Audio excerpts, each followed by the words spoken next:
racism! Thanks to the people of Harrow for joining today, because they stand for justice and against war crimes.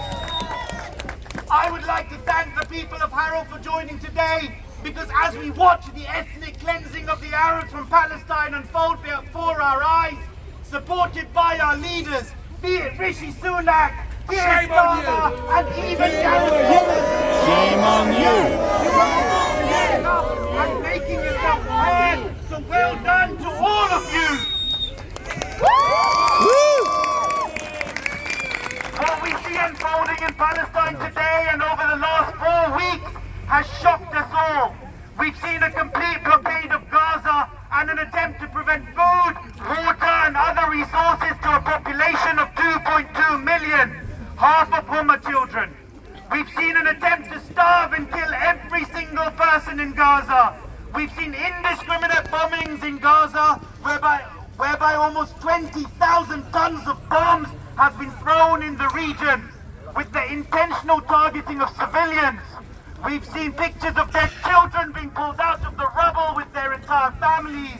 We've seen the intentional targeting of hospitals and refugee camps. And we've seen the intentional targeting of any journalist who speaks out or shows the world what is happening.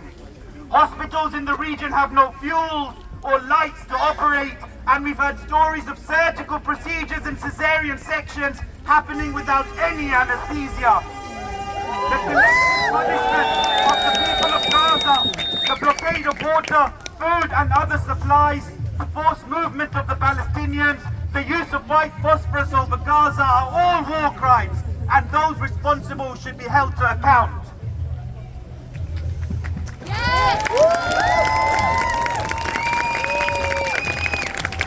We all know that this did not just start with the awful attacks on October 7th.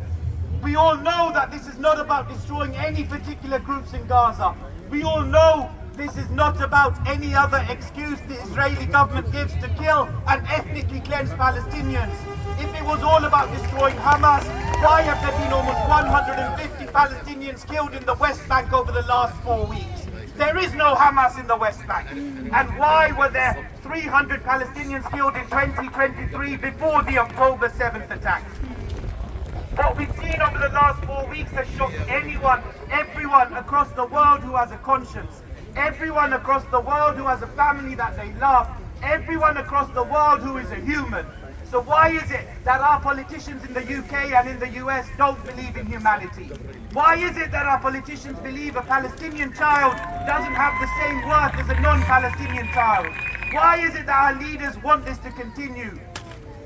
Most of us have supported Gareth Thomas, our local MP, over the last 26 years whilst he has been in office. And this is despite his continuous support for war in the Middle East. Now, he continues to refuse to call for a ceasefire. He continues to refuse to call for an end to this violence.